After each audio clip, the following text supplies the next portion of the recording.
Thanks so much. It is a privilege to be here at TMAI Day and to be connected as a partner with TMAI and helping churches develop their missions ministries. This session is going to be very practical in terms of concepts for whole church missions involvement, and I hope that I stir a lot of questions and not a lot of mud in the water. We want to get going on this right away, so we're going to skip over the introductory things. I do want to tell you about Propempo in partnership with TMAI. Propempo helps churches across North America become more effective in biblical local church-centered missions ministry, especially with a view toward becoming sending churches. We want to see really well-qualified biblical missionaries going to plant churches across the world in strategic areas. That's the greatest need of our world today, is the gospel of Jesus Christ and local assemblies worshiping Him biblically. In our concepts, we're going to talk about 6 things that should be on your little handout notes. I just want to point out at the bottom of your handout notes is a little segment down there that gives you an opportunity to give some feedback, ask questions, give evaluation of this session. So if you don't have one of those pages, try to find one for Workshop 3. And also I've put my email address and mobile phone number on there. I know that's dangerous. I trust you're not going to spread it all over the internet by yourself. But if you like to ask questions or follow up with something, I'd be glad to answer it as I may be available. So please feel free. We're going to talk about Acts 1:8 briefly. We're going to talk about awakening to missions responsibilities and the sending church roles and activities. We're going to talk about action at the grassroots. That's a typo. It should be at the grassroots. And ownership and partnership with the sending agency and raising up new missionaries. This whole package of this workshop is a synthesis of other training that we do, that we've done for churches in seminars. Usually it takes a whole long weekend to do this thing, but to walk churches through how to become more focused and effective, and in particular to guide them in becoming a sending church of their own people into the world of missions. A number of years ago, I had a pastor in Sherman, Texas call me and tell me that he had 3 graduate degrees from seminary. He was working on his PhD, and yet not one single class had taught him how to lead his church in missions. And he literally cried on the phone with me saying, I want to know how to glorify God in this area of our church. It is a need in our churches to give attention to what we do, how we do it, why we do it biblically. Acts 1:8, I submit to you, is simultaneous, not sequential. We're familiar with this passage. Jesus, in answer to his apostles' question, said, don't worry about when I'm coming. You will receive power when the Holy Spirit has come upon you, and you will be my witnesses in Jerusalem and all Judea and Samaria and to the ends of the earth. This statement is sequential, simultaneous, not sequential. So many churches that I visit say, well, when we have a better handle on our Jerusalem, then we'll get involved in world missions. That's not what the verse says. Their interpretation is an excuse for not being involved. It's Jerusalem and all Judea and Samaria and the ends of the earth. It's not like these guys standing in front of their huge developed church and saying, there, now we can start on the missions field. If you think Acts 1:8 is sequential, your church will never get directly involved in world missions. This is particularly challenging to churches that exist in a challenging metro, urban, multi-ethnic environment. It's just really easy to think that the needs around us are so critical.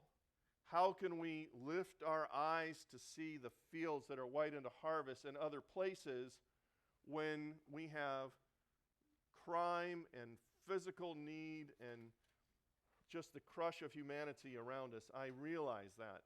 But if you only do the Jerusalem stuff, it will consume everything. It's a black hole. As Jesus said, the poor you have with you always. I'm not saying neglect the poor. Don't misread me or misinterpret me. But in order to obey Acts 1:8 or implement the intent of Acts 1:8 as we ought to in our church, we've got to think about all of the segments simultaneously, and how do we do that? I introduced this graphic in the last workshop, so some of you who were here see this before. The near cultural people are able to be reached with fewer people and fewer resources. More people and fewer resources because they're near. The people that are farther away culturally, it takes a lot more preparation, a lot more funds, and far fewer people qualify to do that. So it's not just a balance of, local versus foreign. It's finding out, how do we do that financially, practically? What is awakening to mission responsibilities? Seeing missions in Scripture. I love the backstory to John Piper and Let the Nations Be Glad. So John Piper came to Bethlehem Baptist Church, and it was already a long-established church, and they had an annual missions conference that ran 8 days, Sunday to Sunday. One year, his missions pastor came into John's office and said, "John, we desperately need your help. The speaker we have selected for missions conference at the last minute can't come because of some personal or medical or something issue. He could not come. We need you to preach the whole thing." John Piper said, "No, I can't do this. My family always takes vacation during missions conference." A little symptom of a problem. We already have, booked. We'll lose our reservation. The mission pastor prevailed. John Piper said to his assistant, "Close the doors, cancel all my appointments. I've got to study for 8 messages coming up." That became Let the Nations Be Glad. Totally changed John Piper's life and outlook on missions. In fact, they went back and totally changed the purpose statement of the church. And they ran that purpose statement through every ministry of the church so that it reflected a proper understanding of the glory of God to all the nations as he expounds in Let the Nations Be Glad, which is now in its 3rd or 4th edition, I don't know. But that's the backstory of Let the Nations Be Glad. Too often our pastors don't see missions in Scripture until they're forced to study it on their own. The local church's role and responsibility in missions and the need for local church involvement. Illustration is this article that was first published in 9 Marks, and then I caught it in something else, about your bad ecclesiology is hurting us. So this guy's on the field in, we'll say, the Far East, and he's having a collective meeting with other leaders of ministry in the Far East for a significant denominational mission agency. And every time they get together, they talk about, what is the church?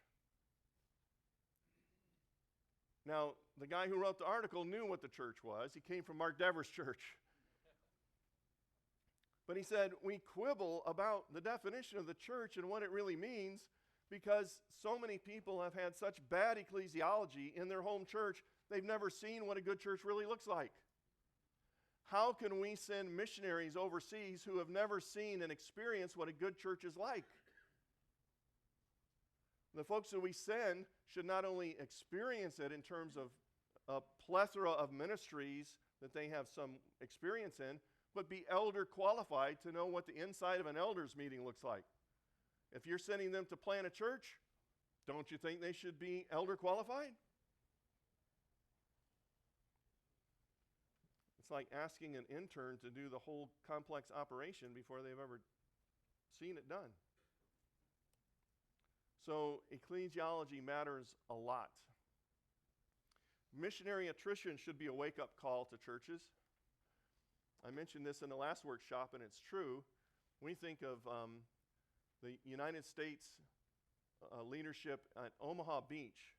in June 6, 1944, in the Normandy invasion, as being one of the most costly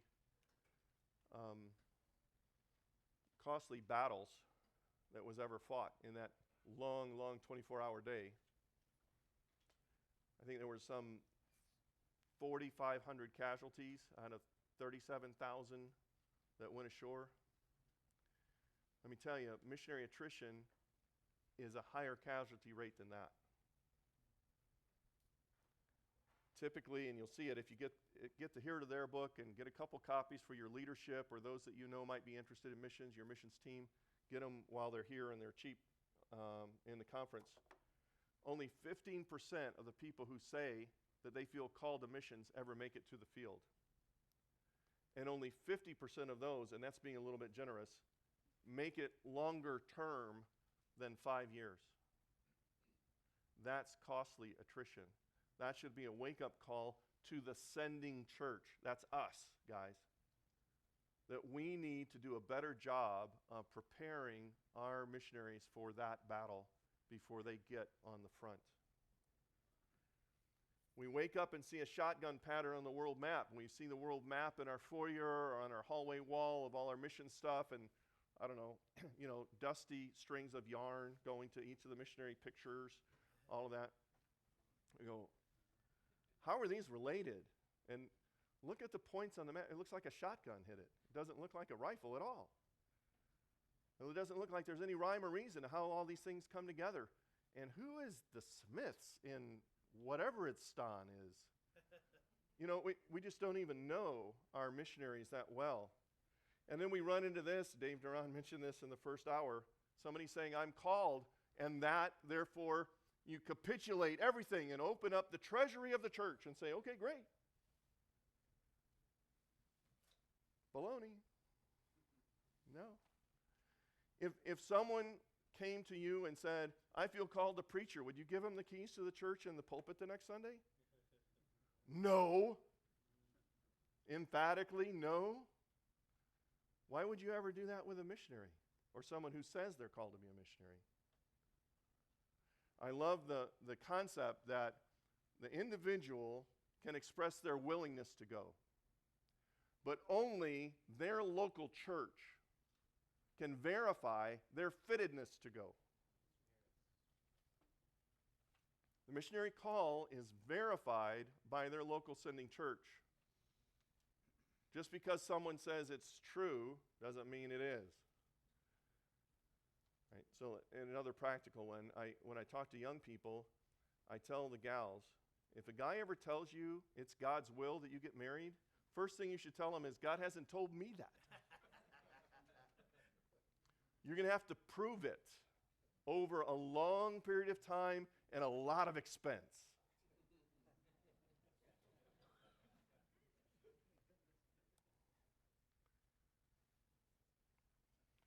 Another wake-up call is biblically suspect theological trends on the field. We dare not send people to the field that do not have good biblical theological grounding. They will get overwhelmed in the tidal wave of missiological fads and trends that are unbiblical.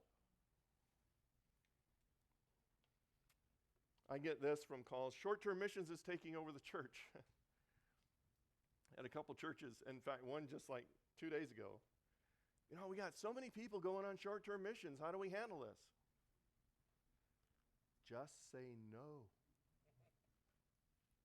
Is there a place for short-term missions? Yes, I absolutely believe there is a good, valid place for short-term missions, but it needs to be done in concert with the values and the direction of the local church, and preferably with people that the local church has relationships with and trusts, not just because their campus ministry said they need to get 2,000 people on the ground in such and such a place. And in no case is the church absolutely obligated to fund it directly through church funds. But that's another seminar. How can church leaders help cause an awakening? Well, God uses our prayers and efforts as means to awaken the congregation to their roles and responsibilities. get the pastor engaged with missions leadership. I appreciate that our pastor from day one has volunteered and chosen to be part of our missions team. Now here's the weird thing. I'm the leader of our missions team, which means for a short period of time, he's under me. But no, we work in concert together, and it's awesome to see him model and own and continue to grow and learn in missions leadership in our church. Someone asked me, I think it was over lunch, about the pastor going on a field visit. And there's a whole thing on our propempo.com website on what makes a good field visit and what kind of questions to ask. But my standard answer is, please send your senior pastor, your teaching pastor, on a field visit overseas with a one-way ticket.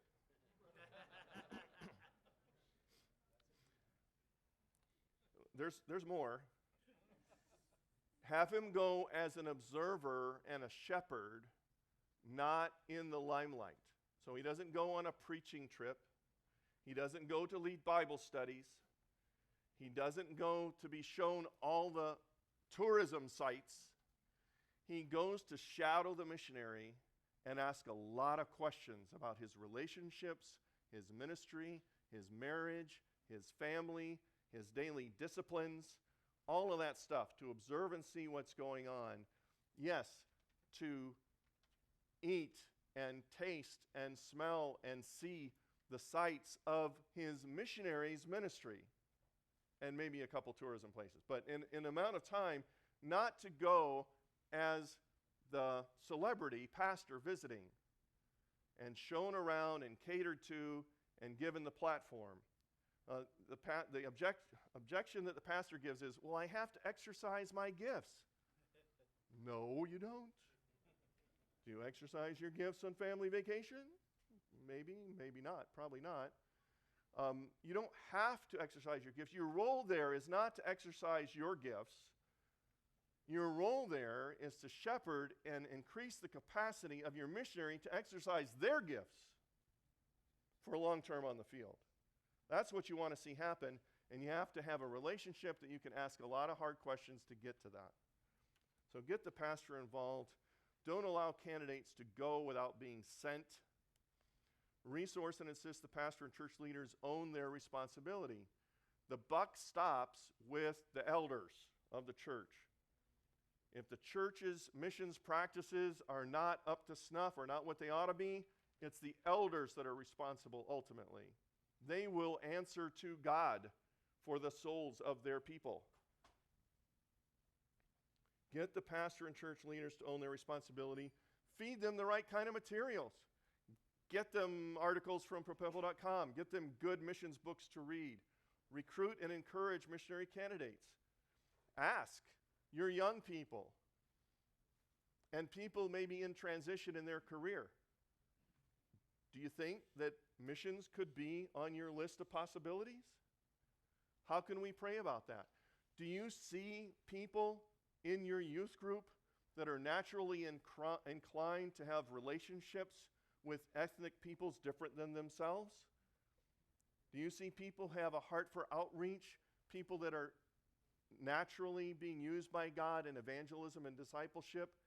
Tap them on the shoulder and ask if they would not consider following a path that could take them into long-term career missionary service.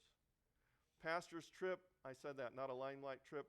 Send students to the Cross Conference. Now, I don't know if I'm stepping on something I shouldn't here, but the Cross Conference is focused differently than that other really big student missions conference. They're focused on sound theology, unreached people groups, and the central role of the local church. So you can find them at crossforthenations.org. The next one's coming January 2 to 5, 2019. It's sort of the end of Christmas, New Year's break. Let's see if we can do this.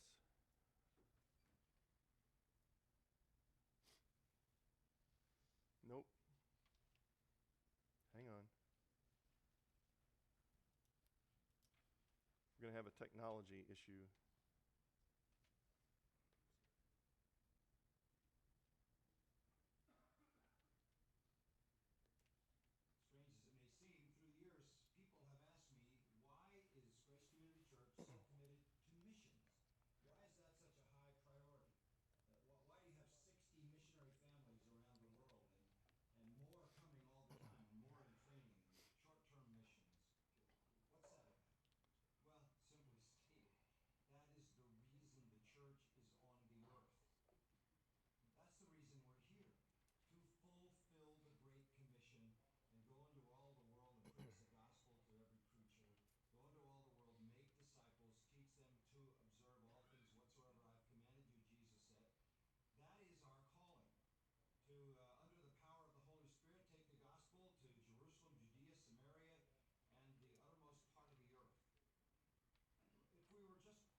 help your church understand the difference between lostness or unreached versus access to the gospel. So here's a clip, if we can get it to work right. We'll see. Nope. It always wants to do this. Here we go. Second time's a charm? No.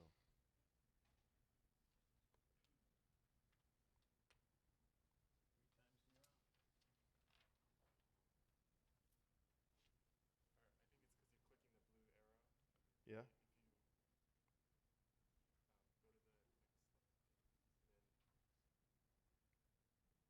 And then click anywhere in there. Oh, that's it. Not the arrow.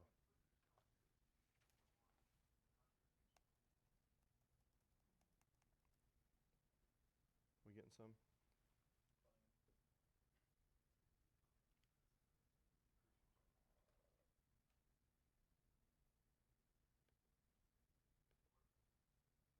Nope. Okay, I'm going to give up. It's all right. If in doubt, punt.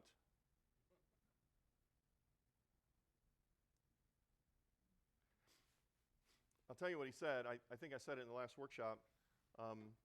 Students particularly say, why should I go to unreached people groups in the far-flung places of the world when my neighbor's unreached, my coworker's unreached, my fellow students unreached? And David Platt says they're not unreached because they know you. And that's true. It's a matter of access to the gospel.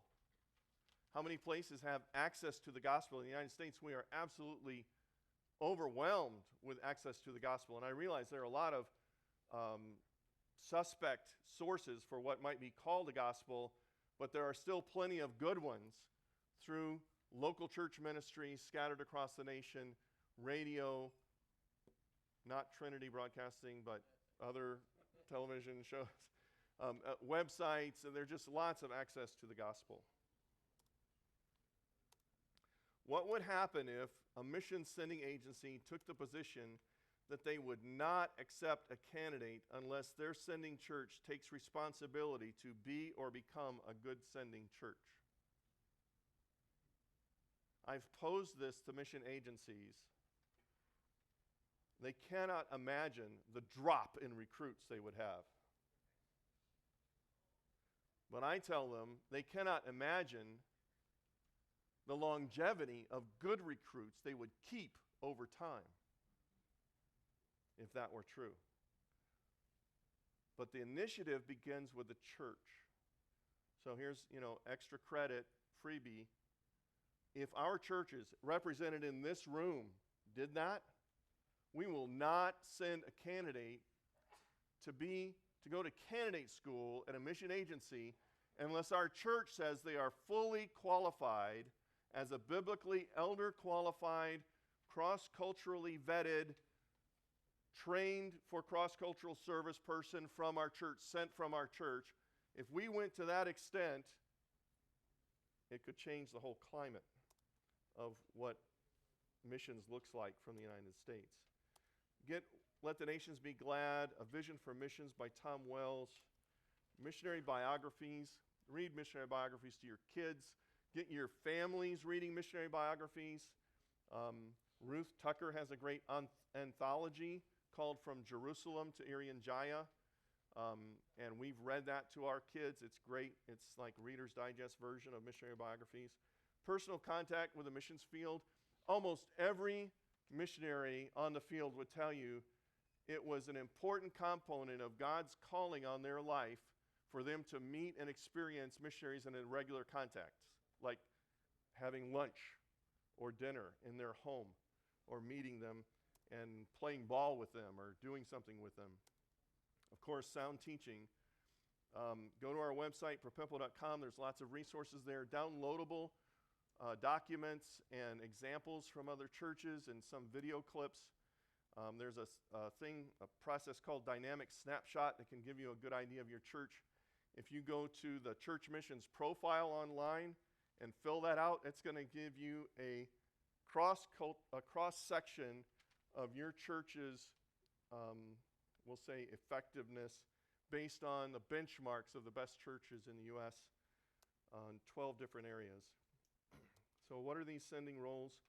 I need to point you to the scriptures, and we're going to go real quickly through the use of the term propempo, which is very near and dear to my heart. See, it's right here, the heart, right there. We're going to do a little historical New Testament theology right now. Acts 15:3. Paul and Barnabas sent to the Jerusalem council, being sent on their way by the church. They passed through Phoenicia and Samaria, so forth. I'm going to blast through this. Acts 20:38. This PowerPoint, by the way, should be available on the TMAI website in a couple of weeks. So you get video, audio, and the PowerPoint available to you, complete, the whole shebang. I think they don't have the videos, but didn't work so well here anyway.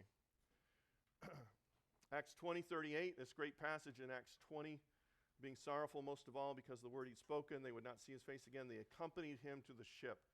So this term propempo means to send forward, and in our organization we would say send forward fully equipped, but it has this idea of accompanying, of supplying resources, of going, being a part of going, being partnering with them even if you're not physically going along with. Acts 21, when our days are ended, we departed on our journey, and the wives and children, they all accompanied us. That's the accompanying thing. Kneeling down on the beach, we prayed. Romans 15:24, very critical passage through all of Romans 15, in going to places that have not gone to before. He says, I hope to see you in passing as I go to Spain and be helped on my journey there by you. Back in the 70s when I was preaching this, I said that word is sort of like convoyed. That means you go along with and assist as you go. 1 Corinthians 16:6, to be helped on my journey, that's the word propempo. 1 Corinthians 16:11, help him on his way in peace that he may return to me. 2 Corinthians 1:16, I wanted to visit you and come back to you from Macedonia and have you send me on my way to Judea. You can almost picture Paul shaking hands with people and they're sticking in his pocket the ship fare to go to Jerusalem and a sack lunch for the trip, all of that kind of stuff. Titus 3:13, one of the few places in Scripture that commends lawyers. Do your best to speed Zenas the lawyer and Apollos on their way so they lack nothing. 3 John 5-8, again, this is a whole passage segment you need to catch, because when I say historical theology, I mean it. In the development of this term historically through the first century, over these years from around, say, 40 to 95-ish AD, it became more and more used technically for sending workers for the gospel. We would say that's sending missionaries and supplying everything they need to get the job done. And we see that full-blown here in 3 John as John is writing, church leader Gaius, fill your name in the blank there, and says, Beloved, it's a faithful thing you do in all your efforts for these brothers, strangers as they are, who testified to your love before the church. You will do well to send them on their journey in a manner worthy of God. What lacks there? For they have gone out for the sake of the name, accepting nothing from the Gentiles, which was countercultural in itself in its day, for teachers to not accept payment from their students. Therefore, we ought to support people like these, that we may be fellow workers for the truth.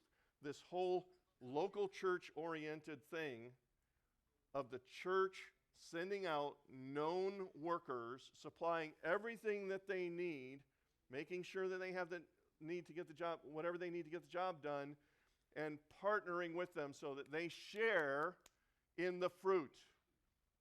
The missionary's fruit is the sending church fruit.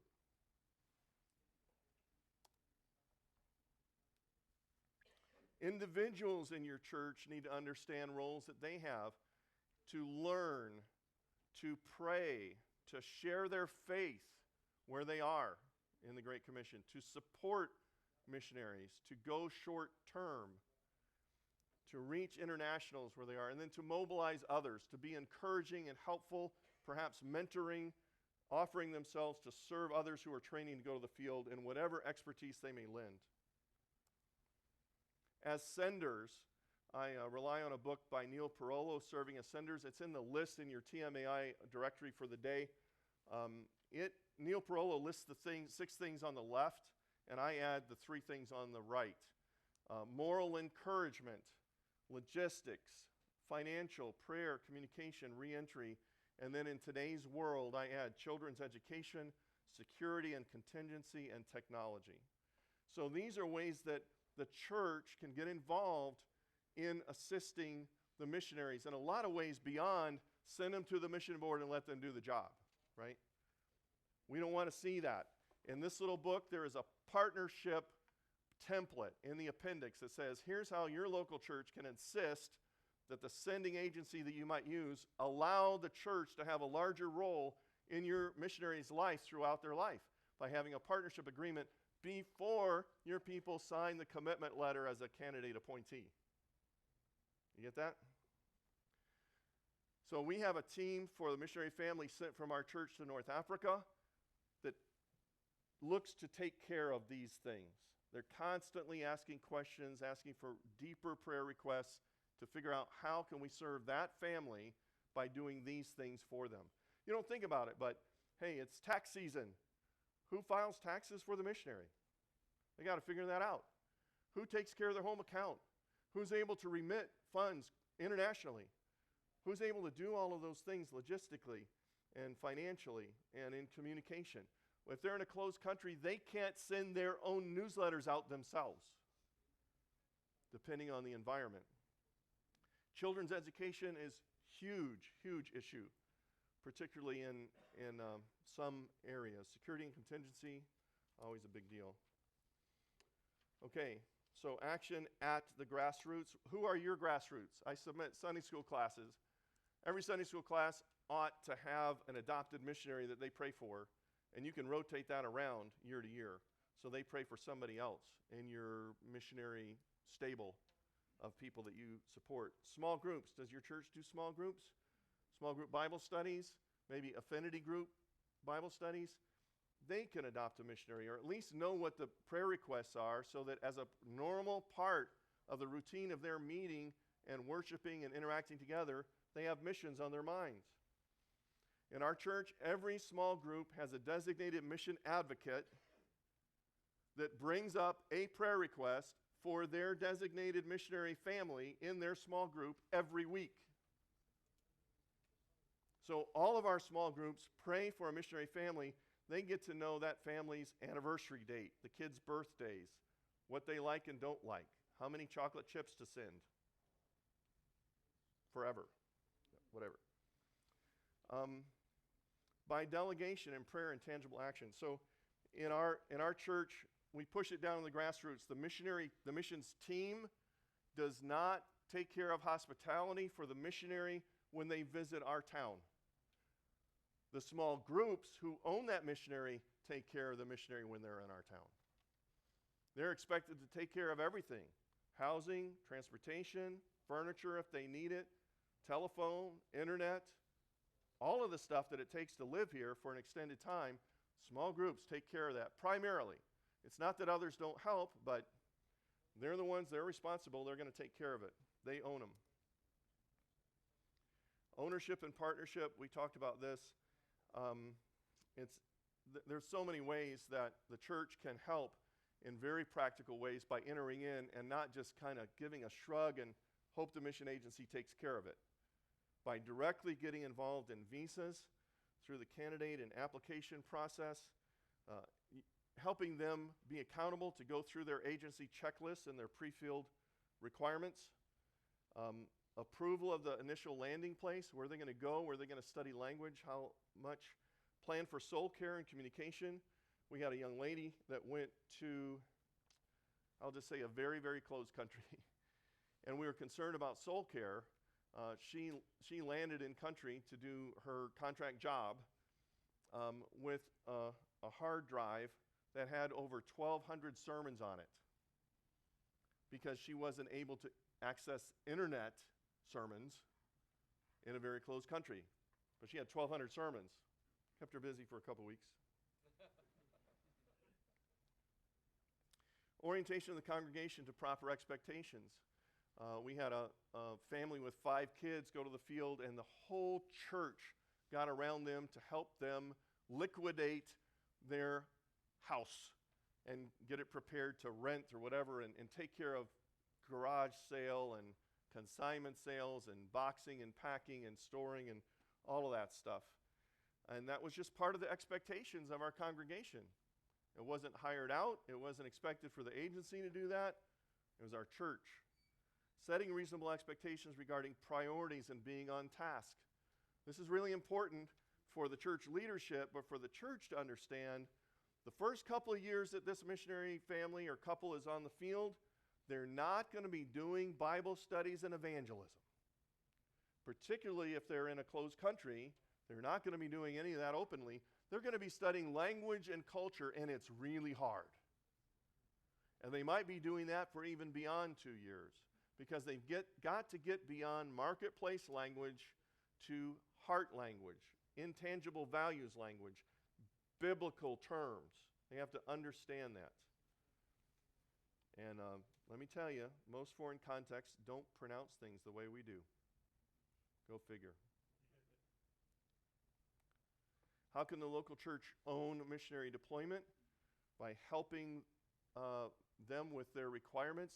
Your church should have your own list, particularly if they're coming from your church.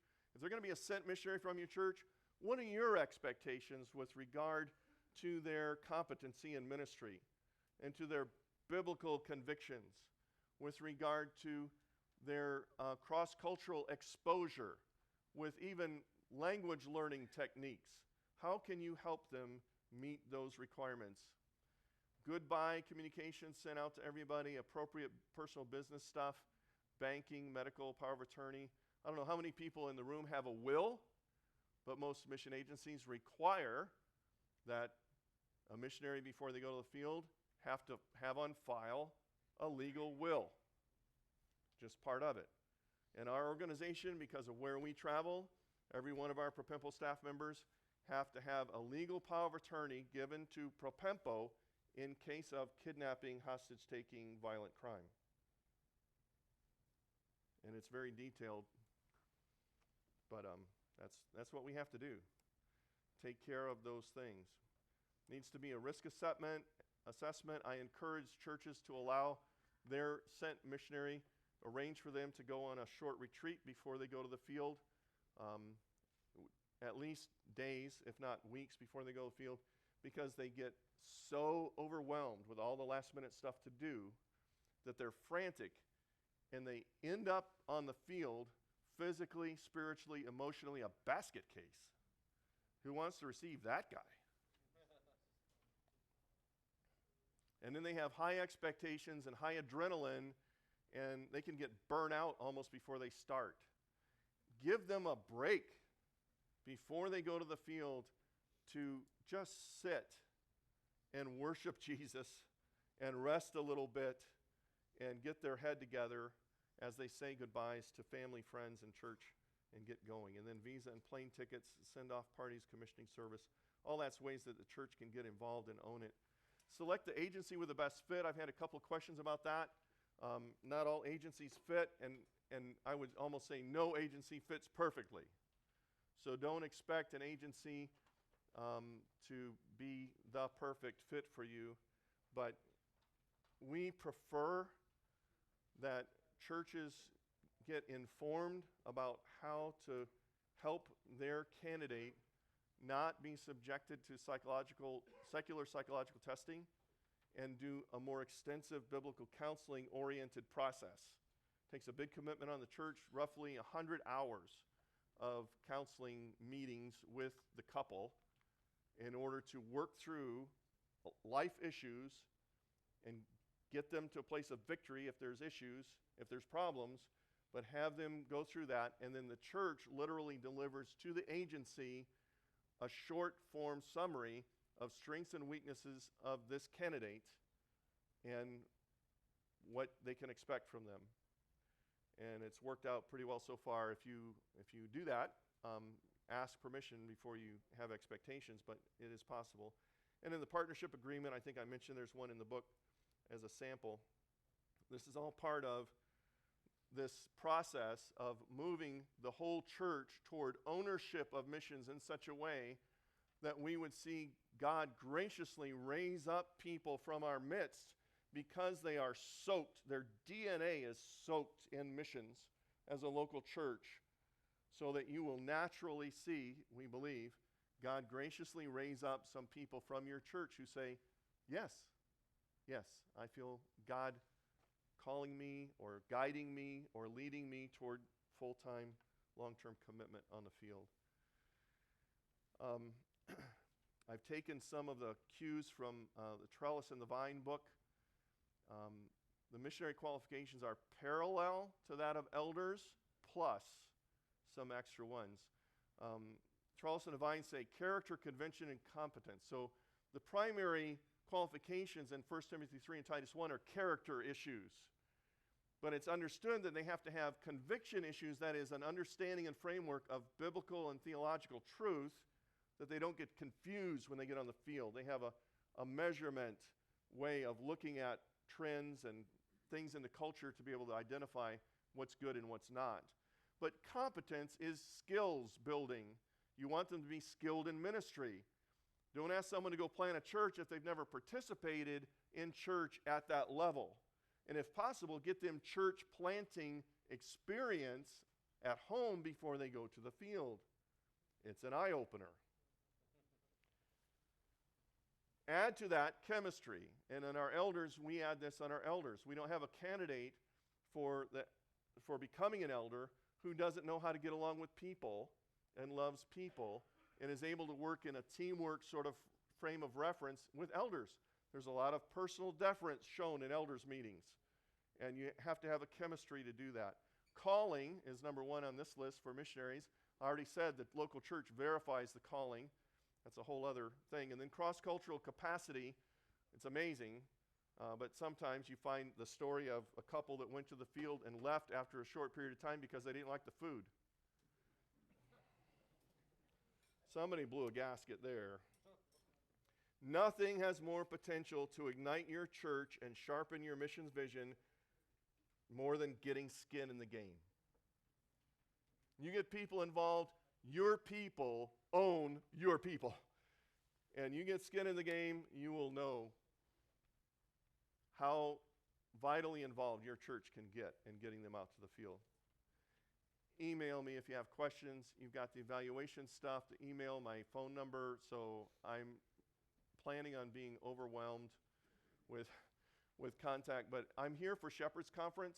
If you want to try to meet sometime during Shepherd's Conference, we can maybe get off to the side during a meal time or a snack time. I wouldn't say during a session time out loud, but maybe during a session time. But I'm here basically for the week, and if you have specific questions or interest in us coming to your church and helping you with some of these things, love to do that. I'm out of time, and we're not going to have questions because then we would blow it. And I have other people waiting on you for the rest of the conference. Thank you.